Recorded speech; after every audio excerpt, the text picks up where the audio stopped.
팝송을 잘 모르는 분도 그 프랭크 시나트라가 불렀던 오래전 옛날 올드팝 중에 My Way라는 것을 아는 분들이 많이 계실 겁니다. 특별히 남자분들 중에 가장 좋아하는 곡이 뭐냐 그러면 My Way 뭐 이렇게 얘기하는 분도 계십니다. 사람들이 왜 이 나온 지 60년이 다 돼가는 이 노래를 지금도 그렇게 좋아할까?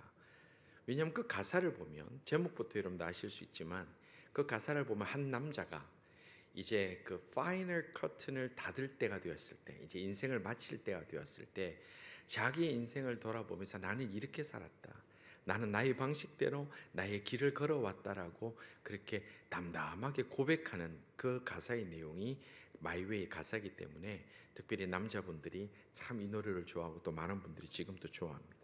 그리고 나서 이 노래를 보면 그 마지막에 제일 끝나고 나서 이제 읊조리듯이 I did it my way 이렇게 끝납니다. 시작할 때는 And now the end is near, 끝이 나게 다가왔을 때 내가 이제 하면서 시작을 하고 마지막에는 I did it my way, 나는 이 길을 내 방식대로 나의 길로 그렇게 살아왔다 이렇게 얘기를 하고 있습니다. 한 사람이 지난 세월을 돌아볼 때 후회할 것은 몇 가지 없고, 또 내가 가고 싶은 곳 다 갔고 하고 싶은 거 다 했고 그리고 내 방식대로 살았다, 그리고 내가 이제 떠날 때가 되었다고 고백하는 것은 참 한 사람 인생으로 멋진 겁니다. 부러운 겁니다.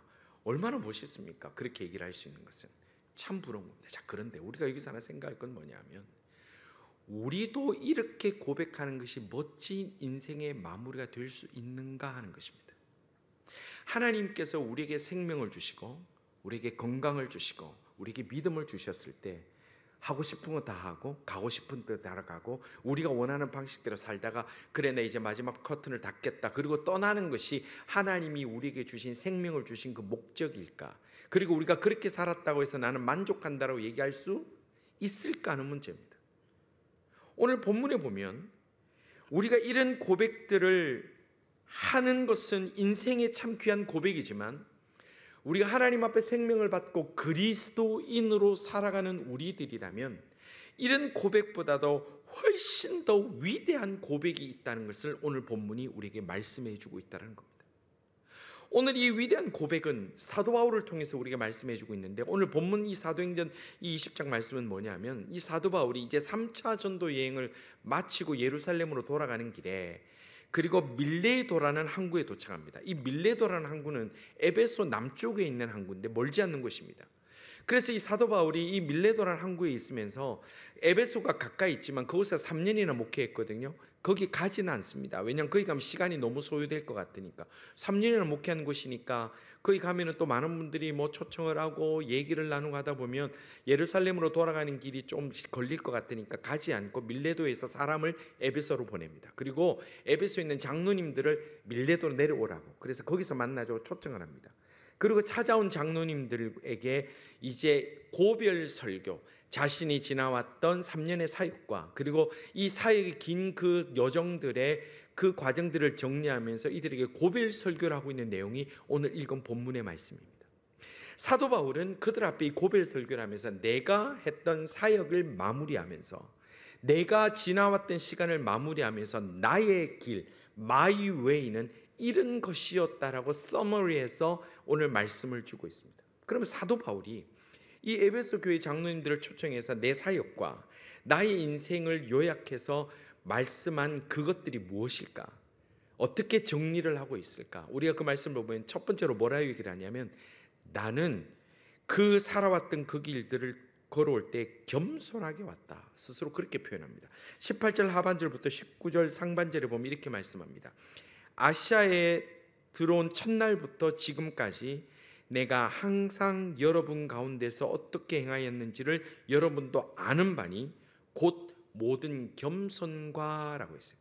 그러니까 지금 여기서 굉장히 정말 놀라운 고백을 합니다. 여러분들도 아는 바와 같이. 이건 뭐냐면 나 혼자 착각이 아니라는 얘기예요. 여러분들도 아시다시피, 여러분들도 증인이다시피 이것은 뭐냐면 내가 지금 나를 꾸미거나 부끄럽게 얘기하는 것이 아니라 이거 확실하지 않느냐라는 거예요. 내가 사람들 앞에서나 하나님 앞에서 부끄러움 없이 그렇게 했다라고 하는 것이 여러분들도 아는 바와 같이 사실 우리는 어떤 고백을 할 때 좀 겁이 나서 그렇게 되죠. 혹시 여러분들은 어떻게 생각하실지는 모르겠지만, 여러분들은 그렇게 생각하지 않으실지는 모르겠지만 이렇게 우리가 밑밥을 깝니다. 왜냐하면 자신이 없기 때문에 그래요. 그런데 이 사도 바울은 이 장로들 앞에서, 자신이 사역했던 그 함께했던 장로들 앞에서 뭐라고 얘기를 하냐면, 여러분들도 아는 바니, 잘 알지 않습니까? 자신 있게 얘기를 해요. 그러면서 나의 삶을 정리를 하는데, 마이웨이를 정리를 하는데 첫 번째 가장 먼저 얘기하는 게, 나는 겸손하게 살았다. 겸손하게 살았다. 여러분들, 이 고백이 쉬운 거 아닙니다. 나는 겸손하게 살았다. 실제로 우리가 현대에 우리가 만나보면 나는 겸손하게 살았다고 말하는 사람 중에 실제로 겸손한 사람 거의 본 적이 없죠. 왜냐하면 진짜 겸손한 사람은 나는 겸손하다 얘기 잘 못해요. 왜냐하면 이거 굉장히 두려운 고백이기 때문에 그렇습니다. 그런데 지금 사도 바울이 내가 자신 있게 확신 있게 말할 수 있는 것은, 내가 지난 시간을 돌아보니까 내가 모든 겸손으로, 그래서 모든 겸손으로 그렇게 살았다. 여러분들, 이 시대는 우리가 겸손이라는 것은 인간이 가져야 될 굉장히 자연스럽고 기본적인 덕목이라고 생각하지 않습니까? 특별히 한국인들은 그렇죠. 왜냐하면 우리는 유교 문화권에서 500년을 살아왔기 때문에 우리 민족은 특별히 그런 게 있습니다.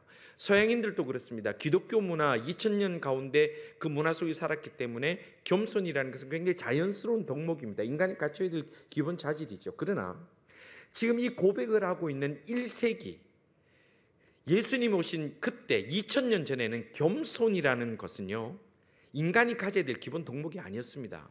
여러분도 잘 아시겠습니다만은, 아테네가 건설이 된 기원전 500년부터 시작된 그 수많은 기록들을 보면 그리스 철학, 인간에 대한 고민, 인간의 삶에 대한 고민, 인생에 대한 고민을 가는 그리스 철학 중에 겸손이라는 단어가 있습니까? 없습니다. 고대 그리스 철학자들이 인간이 갖춰야 될 가장 기본들을 얘기를 할 때 대부분 용기를 얘기를 했고, 또 절제를 요구하는 사람들이 있고, 쾌락을 요구하는 사람도 있고, 정의를 요구하는 사람이 있었지만 겸손을 얘기하는 철학자들은 없었습니다. 이유가 뭔지 아십니까? 예수님 시대 2000년 전 이때는 겸손이라는 것은 누가 갖춰야 될 덕목이냐면, 노예, 그리고 패배한 사람, 그리고 나의 부하, 나를 따르는 자들에게 갖춰야 될 덕목이 겸손이기 때문에 일반적으로 앞서 일을 하는 사람에게 겸손을 요구하지 않는 시대입니다. 겸손은 곧 루저라고 여길 때였고, 겸손이라는 것은 굳이 가져야 될 이유가 없는 사회의 상류층이고 당당한 사람이란 굳이 겸손할 이유가 없다고 생각하는 시대가 이때였는데, 사도 바울이 자신의 사역을 돌아보고 자신의 인생을 정리하면서 가장 먼저 뭐라고 얘기를 합니까? 내가 모든 겸손으로 그렇게 살았다. 그것을 너희들이 알고 있지 않느냐. 그래서 너무 무서운 고백이고 놀라운 고백이라는 겁니다. 그러면 사도 바울이 왜 자신의 인생을 돌아볼 때 나는 겸손하게 살았다고 얘기를 하고 왜 겸손하게 살았을까요? 왜 그랬을까요? 여러분들, 왜 그렇게 해야 되죠? 우리 그리스도인이 왜 그렇게 살아야 되죠? 왜 그렇게 해야 됩니까? 이유는 하나입니다. 예수님이 그렇게 사셨기 때문에 그렇습니다. 우리는 그리스도의 제자입니다. 우리의 표본은 그리스도입니다. 우린 그리스도를 닮아가야 됩니다. 뭐 누구 인품이 좋은 사람, 어떤 훌륭한 사람, 그게 아니라 그리스도를 닮아가야 되는 것이 십자가 보혈로 구원받은 자의 지극히 당연하고 기본적인 사명입니다.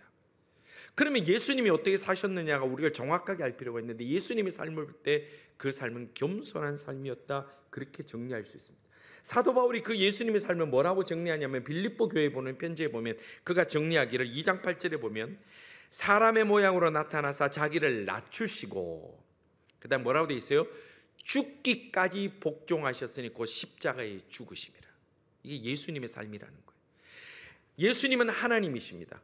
100% 인간이지만 100% 하나님이십니다. 그 하나님께서 종의 형체를 가지고 이 땅에 오셔서 사람의 형체를 가지고 십자가에 우리를 위하여 다 죽으심까지 하나님 아버지의 그 사명에 복종하셨으니 우리는 어떻게 살아야 된다? 그 십자가의 은혜로 구원받은 우리들은 예수 그리스도처럼 살아야 되는 것이 당연하다는 겁니다. 예수님은 순종하시고 예수님은 겸손하셨는데 나는 그렇게 살지 못하겠다. 나는 자존심 못 내려놓겠다. 그러면 그 사람이 정말 예수님을 온전히 사랑하고 따르는 자라 보기는 어려운 겁니다. 성도 여러분, 지금도 세상은 겸손한 사람을 보면 우습게 여깁니다. 머리를 숙이면 그 위에 올라서려고 합니다. 그리고 우리를 루저라고 생각할 수도 있습니다. 그러나 우리가 그럼에도 불구하고 우리의 삶을 뒤돌아봤을 때 내가 최선을 다하여 겸손하게 살려 노력했습니다라고 고백해야 될 이유는 세상이 무서워서가 아닙니다. 세상이 두려워서가 아닙니다. 예수님이 그렇게 사셨기 때문에, 그리고 우리도 주님 앞에 그렇게 살아야 되는 사명이 있기 때문에 우리가 주님 앞에 겸손하여 주님을 닮아가는 자로 그렇게 받은 사명을 잘 감당하고 나아갈 수 있는, 겸손한 삶을 살았다고 고백할 수 있는 멋진 인생길을 걸어가는 하나님의 사람들 다 되시기를 주님의 이름으로 축원합니다. 내가 높은 척 해봐야 하나님은 낮추십니다. 하나님은 스스로 낮추는 자를 높이신다 말씀하셨습니다. 하나님은 높은 자, 똑똑한 자, 잘난 자를 고린도전서에도 보면 사용한다고 하지 않으셨어요. 난 자, 모자란 자, 부족한 자를 들어 사용하시면서 하나님이 그렇게 사용하신 목적이 뭐라고 그럽니까? 하나님이 하셨다, 하나님이 역사하신다, 하나님이 주인이라는 것을 알게 하기 위해서 그렇게 하셨다는 거예요. 그리고 젊은이들, 하나님 앞에 쓰임받기 원하십니까? 겸손하십시오. 지금 충분히 겸손하지만 더 겸손하십시오. 세상 여러분도 우습게 여깁니까? 그것 때문에 우리의 하나님의 은혜가 떠나지 않습니다. 하나 스스로를 내려놓을 수 있는 사람에게 하나님의 은혜가 크게 충만케 임하고 하나님이 들어 사용하시는 놀라운 은혜를 체험하는 우리 젊은이들과 우리 성도님들의 가정과 우리 자녀들 다 되시기를 주님의 이름으로 축원합니다. 그리고 이 사도 바울이 고백한 My Way의 또 하나의 고백이 뭡니까? 두 번째를 보면 내가 눈물의 시간을 보냈다 그랬어요. 19절 상반절에 보면 이렇게 얘기를 합니다. 곧 모든 겸손과 눈물이며, 이제 내 삶을 정리할 때 모든 겸손과 눈물이며, 여러분들 눈물이라는 것은요, 진심이 담기지 않으면 그거 잘 나오지 않습니다. 그래서 어떤 아주 노련한 유명한 배우들도 어떤 배역을 이렇게 연기를 할 때 마음이 온전히 그 배역이 하나 되지 못하면 이 눈물 연기가 그렇게 어렵대요. 그래갖고 뭐 연륜이 많은 배우도 눈물이 안 나니까 막 안약도 넣기도 하고 뭐 그렇게 얘기를 하는데, 이 눈물이라는 의미는 뭐냐면 진심을 다하여 내 마음을 다하여 하나님 앞에 그렇게 사명을 감당했다라는 표현으로 볼 수 있습니다. 사도 바울은 이 서신서를 보면 자신의 사역과 자신의 성도들을 향한 마음과 자신이 바라는 우리 젊은이들, 이 다음 세대의 교회를 세워나가는 교인들에게 눈물이라는 표현으로 정말 여러 곳에 썼습니다. 에베소서, 빌립보서, 굉장히 많은 서신에 눈물이라는 단어를 통해서 그렇게 하나님 앞에 나가야 된다, 내가 너희들을 눈물로 호소한다, 눈물로 기도한다, 눈물로 씨를 뿌렸다, 이런 표현들이 계속해서 등장하는 거예요. 이거 뭐냐 하면 진심을 다했다, 진심을 다했다. 우리가 살아가는 이 삶의 시간 동안 하나님 앞에 받은 사명들이 있습니다. 성도 여러분, 진심을 다할 수 있는 하나님의 사람들 다 되기를 주님 이름으로 축원합니다. 사람은 속이기 쉽습니다. 저는 거짓말하는 사람들 보면서 너무 뻔뻔하게 거짓말하는 거 보면 소름이 끼치지만 많은 사람들이 속습니다. 그런데 하나님은 속일 수 없습니다. 심지어 내가 나를 속일 수도 있습니다. 여러분, 거짓말에 어느 경지가 오르면요, 자기가 한 거짓말을 자기가 믿어버립니다. 그런 사람 흔합니다. 쉽게 볼 수 있습니다. 그런데요, 자기의 거짓말을 자기가 믿더라도 하나님은 속일 수 없습니다. 그것을 우리가 기억해야 됩니다. 그래서 우리가 살아가는 날 동안에, 그리고 하나님 앞에 받은 사명들, 교회에서 작은 일을 하나 맡았든 작은 사명을 받았든 간에 그 일을 감당할 때 눈물로 진심으로 애통함으로 그 일을 감당할 때 하나님께서 기억하시고 그 눈물을 닦으시사 영광의 면류관을 씌워주시는 하나님의 은혜가 있음을 확실히 믿고 우리가 마음을 다하여 진심을 다하여 주님 앞에 충성할 수 있는 우리 모든 성도들 다 되시기를 주님의 이름으로 축원합니다. 주님이 기다리시고 원하시는 일꾼은 눈물로 씨를 뿌리는 자요, 하나님 앞에 자신을 내려놓고 눈물로 주님 앞에 진심을 다하여 헌신하는 자들이기 때문에 사람은 속일 수 있으나 하나님은 속일 수 없는 걸 믿고 우리가 그렇게 나아가면 하나님이 함께 하시고 하나님 역사를 경험하게 된다는 겁니다. 또 사도 바울이 고백한 자신의 인생을 뭐라고 정리합니까? 세 번째는 인내의 시간을 보냈다 그랬어요. 19절을 보겠습니다. 곧 모든 겸손과 눈물이며 유대인의 관계로 말미암아 당한 시험을 참고 주를 섬긴 것과 그랬어요. 참고 살았다는 거예요. 참고 살았다. 성경에 보면 인내를 굉장히 많이 강조합니다. 우리 지난주도 말씀했습니다만 갈라디아서에 있는 성령의 9가지 열매 중에도 뭐가 있다고요? 인내가 있어요. 굉장히 중요한 겁니다. 내가 성령을 받은 자라면 인내의 열매를 맺어야 되는데, 이 사도 바울이 뭐냐면 나는 인내했다. 어떤 앞에서? 유대인의 간계 앞에서. 간계는 계획적으로 나를 트랩 속에 빠지게 하고 나를 무너지게 만드는 그것들 앞에서 내가 뻔히 알지만 참았다라는 거예요. 참았다, 인내했다. 그래서 굉장히 중요합니다. 운동선수들에 대한 비유가 성경에 자주 나옵니다. 경주하는 자, 달리는 자 나오는데, 운동선수들이 인내하지 않으면 결코 메달을 받을 수 없습니다. 우리 젊은이들 중에도 막 운동하고 그런 데 대해서 요즘 몸 좋다 그러고 턱 만지면 이게 피부가 돌 같던 애들, 탁 만지면 손이 탕 튕겨가요. 근데 인내 안 하면 먹고 싶으면 다 먹으면 탁 만지면 쑥 들어가요. 인내하며 음식을 절제하고, 인내하며 시간을 조정하고, 인내하며 나의 삶을 절제하지 못하고 조정하지 못하면 얻을 수 있는 선수는 없습니다. 그리스도인도 마찬가지입니다. 내가 내 삶을 살아가는데 내 하고 싶은 얘기 다 하고 내 성질대로 다 하고 내가 원하는 대로 다 하고 내가 그냥 가지고 있는 가치관대로 모든 세상을 바꾸려고 하고 조금도 참지 못하고 그렇게 나아가면요, 주변에 다 상처받는 사람밖에 없고 결국 자기도 상처받고 나중에 주변에 사람도 없고 나중에 버림받은 것 같은 그런 슬픔에 빠질 수밖에 없다는 거예요. 하나님 일을 특별히 감당할 때는 인내하셔야 됩니다. 왜? 교회는요, 하나님 일을 하면 누가 박수 쳐주는 사람 없어요. 기억해 주는 사람 없어요. 누가 보상해 주는 사람도 없어요. 어떨 때는 나는 이만큼 수고했는데 수고도 안 한 저 사람이 더 인기 있고 더 많이 존중받고 더 많이 찐사받는 경우 크네요. 그건 당연하게 생각해야 돼요. 왜 나는 이렇게 했는데, 와, 여러분 보십시오. 나는 교회에서 시험 받았다. 여러분들 분명히 알지만 교회에서 시험 안 줍니다. 자기 혼자 삐진 거지. 무슨 교회에서 시험 받아요? 교회에서 시험 받았다는 사람 그냥 지가 삐진 거예요. 그냥 삐진 거. 교회는 바빠요. 그 일일이 누구 시험 주고 그렇게 안 해요. 특히 목회자 더 바빠요. 뭘 그 시험 줘요. 그냥 지가 삐진 거지. 어떤 일이 생깁니까? 뭐가 마음이 상합니까? 내가 삐졌구나. 그걸 생각하면 돼요. 그 다음에 인내하십시오. 내가 있는데 저 사람이 다 박수 받아. 인내하십시오. 누가 박수 쳐줍니까? 하나님께서 박수 쳐주는 줄 믿으시길 바랍니다. 집에도 보면요, 막내가 설거지 했는데 와서 잘한 건 둘째가 해요. 그래도 설거지한 거 보면 알아요, 부모는. 그리고 칭찬은 둘째 해주지만 용돈은 막내에게 줘요. 그게 부모님들 다 아시잖아요. 하나님, 사람들이 나를 몰라준다고, 유대인의 관계가 있어서 내 이 사역이 힘들어서 내가 실패한 것처럼 보인다고 우리가 실패했습니까? 아닙니다. 하나님 앞에 인내하고 하나님 앞에 인정받고 나갈 때는 하나님이 책임져 주시는 우리의 삶이 되고, 우리의 마이웨이를 부르는 그 순간에 하나님께서 기뻐 같이 박수 쳐주시는 놀라운 은혜를 경험할 수 있는 하나님의 사람들 다 되시기를 주님의 이름으로 축원합니다. 그 소망 갖고 나갈 때 눈에 보이는 것과 세상의 열매가 없을지라도 내 중심이 썩지 아니하고 변질되지 아니하고 하나님 앞에 내 심장을 올려드리는 캘빈이 올려드렸던 그 심장의 그 뜨거운 고백처럼 우리도 그렇게 올려드릴 수 있는 거예요. 주일을 하다 보면 낙심하고 피곤해서 쓰러질 일 많지만 그러지 마세요. 그냥 가면 돼요. 사도 바울이 또 마이웨이라고 고백하는 그 귀한 고백에 보면 넷째는 성실한 시간을 보냈다. 그렇게 성실한 시간.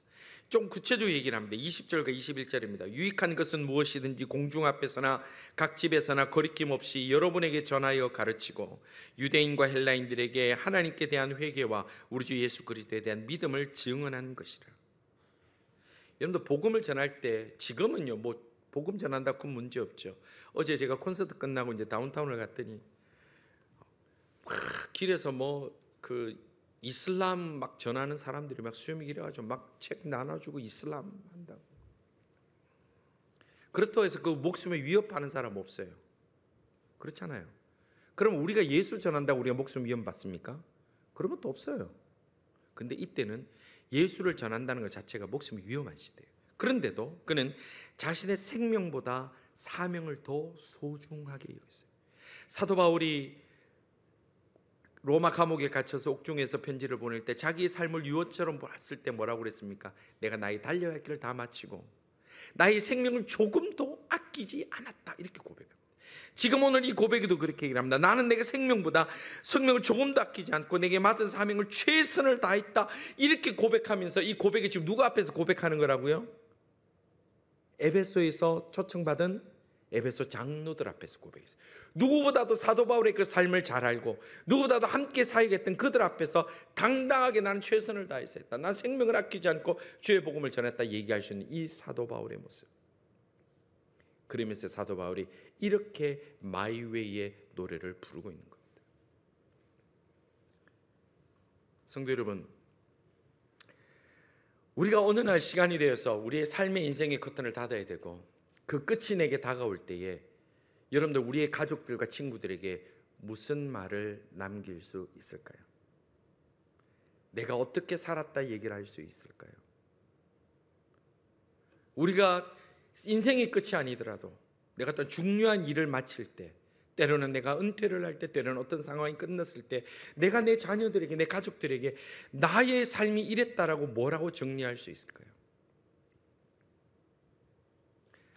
우리 유학생들은 이제 부모님들 정말 뼈 빠지게 번 돈으로 유학비를 보내고 공부를 시켜주는데, 이곳에 보내주셨는데 공부를 마치고 한국 돌아갔을 때 여러분들의 부모님에게, 여러분들 친구들에게 내가 살아왔던 그 캐나다의 삶, 공부의 삶을 어떻게 했다라고 뭐라고 정리할 수 있을까요? 시험 대충 보고 페스티벌 열심히 쫓아다니고 한국 음식 열심히 먹고 소주를 즐겼나이다 그럴 거냐? 그러면 그거는 고백이 아니죠. 그건 부끄러움이죠. 부끄러움. 우리의 어떤 인생이나 우리의 어떤 삶이나 우리 어떤 한 전환점이 되는 순간에 내가 어떠하게 살았노라고 고백할 수 있을까? 이것은 너무나 중요한 것. 제가 마이웨이라는 노래를 한번 가사를 중간에 보면 이게 있습니다. I've lived a life that's full, 이렇게 있습니다. I live, 이렇게 내 삶이 충만했다 얘기를 해요. 그런데 하나님 없이 이 땅의 삶을 다 사는 걸로 끝나면 가고 싶은 데 다 가고 먹고 싶은 거 다 먹고 내 방식대로 살다가 그렇게 떠나면 나는 충만한 삶을 살았다, 난 만족한다 얘기할 수 있습니다. 그러나 우리는 그게 끝입니까? 하나님 앞에 서야 돼요. 우리는 그게 끝이 아니라 하나님 앞에 서야 돼요. 그렇다면 우리는 이 고백으로 만족해서는 안 된다는 겁니다.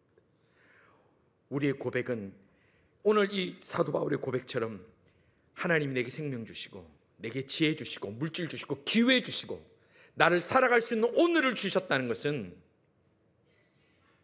하나님 앞에 전혀 다른 또 다른 고백의 그 아름다운 고백을 올려드리라고 하나님께서 우리에게 주신 선물이라는 거예요. 우리에겐 사명 없는 자 없습니다. 목사만 사명이 있고 장로님 권사만 사명이 있는 게 아니라 우리 각자 모든 사람에게 사명이 있습니다. 자매는 평생에 하나님 앞에 예배를 도울, 반주를 도울 사명이 있는 사람입니다. 그렇죠. 그래서 이제 콘서트도 했잖아요. 교회당을 꾸밀 사명이 있고 함께 교제하고 있을 사명이 있고 찬양할 사명이 있고 우리가 다 사명이 있습니다. 그래서 하나님 우리에게 생명 주셨습니다. 그래서 우리에게 건강 주셨습니다. 그래서 우리에게 맑은 정신을 주셨습니다. 그렇다면 우리가 하나님 앞에 올려드릴 것이 있는 그런 삶의 고백들이 우리 모두에게 있기를 주님의 이름으로 축원합니다.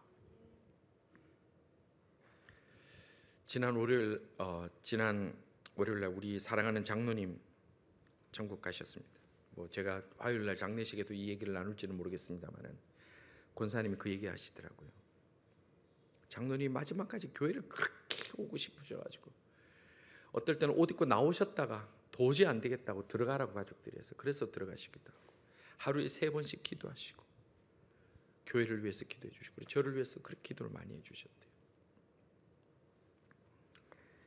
그런데 이제 지난 주일날 토요일날 가족들 다 만나시고 또 주일날 정말 사랑하는 손녀가 있거든요. 손녀 만나서 사랑하는 얘기 다 나누시고 그리고 나서 권사님이 장로님을 통해서 들었던 마지막 단어가 all finished 그렇게 하시더라고요. 캐네디언이어서 영어로 끝냈어요. 주무시기 전에 들어가면서 all finished 모든 게 끝났다. 그리고 알아들은 말이 그게 마지막이에요. 그리고 누우셔서 뭐라 말씀하시는데 무슨 말인지 못 알아들었지만 all finished 그리고 주무시다가 권사님 옆에서 같이 주무시다가 그렇게 편안하게 돌아가셨더라고요. 제가 장로님 만나서 했더니 그 작년 겨울에 위독해서 병원에 갔더니 장로님 그렇게 얘기를 하시더라고요. 목사님 목사님이 제 장례를 해주는 분이기 때문에 제가 제 인생을 한번 말씀드리겠습니다. 그래서 정말 상세하게, 정말 때로는 다른 얘기 오픈하기 힘든 얘기까지 정말 다 해주셨어요. 정말 디테일하게. 그러면서 우시면서, 목사님, 이 모든 것이 하나님의 은혜입니다. 저는 지금 당장 하나님 앞에 가도 후회할 것 하나도 없습니다. 저는 감사할 뿐입니다. 하나님 앞에 감사할 뿐입니다. 미안할 뿐입니다. 막 우시더라고요. 그 어른이.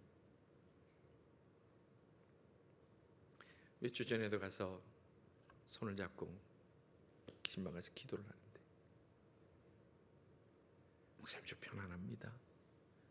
목사님 저 행복합니다. 감사합니다. 막 우시면서 기도하시죠. 여러분, 우리 언젠가 이 땅을 떠날 때 무엇이나 사랑하는 이들에게 무슨 말을 남기고 떠날 수 있을까요? 오늘 뒤돌아봐서 후회할 일 하지 맙시다. 오늘 하나님이 내게 생명 주신 이유를 잊지 말고 삽시다. 예수님께서 십자가에 나를 위해 돌아가신 그 목적을 잊어버리지 말고 삽시다. 그렇게 살아가다가 어느 날 주님이 나를 부르시면 그때 그 앞에 서서 주님, 내가 여기 있사오니 나를 받으소서. 주님께 나아갑니다. 남은 이들에게 나 하나님 앞에 부끄러움은 있지만 최선을 다해 살아왔노라고 My way를 고백하고, 그리고 나의 그 길이 Jesus way, God's way, Holy Spirit's way가 될 수 있는, 그렇게 고백할 수 있는 복된 믿음의 사람들, 복된 인생 다 함께 달려갈 수 있는 우리 모든 하나님의 사람들 다 되시기를 주님의 이름으로 축원합니다. 우리 함께 한 목소리로 이 시간 기도합시다. 하나님, 저희들이 지난 시간을 뒤돌아봤을 때 하나님 앞에서나 성도들 앞에서 부끄럽지 않은 길을 걸어갈 수 있는 하나님의 사람들 다 되게 하여 주옵소서. 후회할 일 하지 않게 하옵소서. 부끄럽지 않게 하여 주옵소서. 혹시 지금까지 잘못 걸어오는 길이 있다면, 혹시 지금까지 하나님 앞에서 멀리 떨어져 있다면 지금부터라도 후회 없는 지저스 웨이를 달려갈 수 있는, 성령으로 충만할 수 있는 하나님의 사람들이 되게 해 주옵소서. 믿음을 주옵소서. 힘을 주옵소서. 우리의 삶을 두고 하나님 앞에 올려드리며 기도하며 나가겠습니다. 기도하십시다.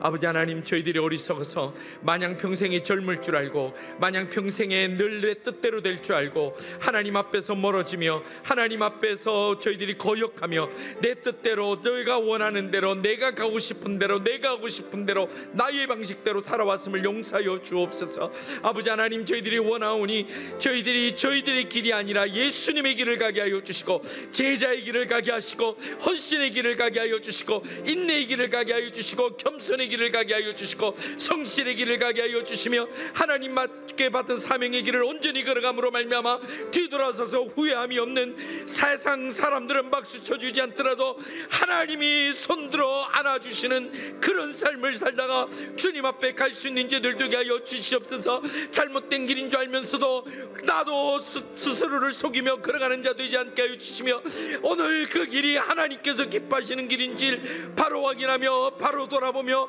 주님을 향하여 달려갈 수 있는 심장을 주께 올려드리는 참 그리스도인 하나님 앞에 온전히 서기를 원하는 하나님의 사람들 다 되게 하여 주옵소서. 주여, 세상을 두려워하지 않게 하여 주시고, 하나님을 두려워하며 세상의 눈치를 보는 자가 아니라 세상이 그리스도인의 눈치를 보는 놀라운 은혜의 시대를 허락하시며 우리의 젊은이들 되게 하시고 우리의 자녀들이 되게 하여 주옵소서. 저희들이 새로운 기준을 세우며 하나님의 기준을 이 땅을 향하여 높이 들 수 있는 하나님의 사람, 믿음의 자녀들, 믿음의 가정들 될 수 있도록 주여 손들어 복을 하여 주시며, 주여 저희들에게 은혜 더하여 주시옵소서. 하나님, 저희들이 하나님을 믿고 예수님을 믿는다 하지만 저희들의 방식대로, 저희들이 원하는 대로, 저희들이 하고 싶은 대로 잘못된 길인 줄 알면서도 고집부리며 나아갈 때가 많음을 고백합니다. 용서하여 주시옵소서. 저희들의 인생이 100만 년, 200만 년도 아닌데 잠시 살다가 떠날 때에 하나님 앞에 부끄럽지 않는 길을 걸어가는 그리스도인들 다 되도록 주여 저희들의 생각과 마음을 다스려 주시옵소서. 행여 지금까지 뒤돌아봐서 후회되는 길이 있다면 지금이라도 그 길에 대한 결단을 내리고 하나님이 기뻐하시는 길, 주님이 원하시는 그 길을 선택하여 걸어갈 수 있는 하나님의 사람들 다 되게 하여 주옵소서. 아버지 하나님, 저희들 세상을 두려워하지 아니하고 하나님을 두려워하는 마음으로 한 걸음 한 걸음 나아가기 원하오니 주여 동행하여 주시며 붙들어 주시며 성령으로 함께하여 주옵소서. 예수님 이름으로 기도드리옵나이다. 아멘.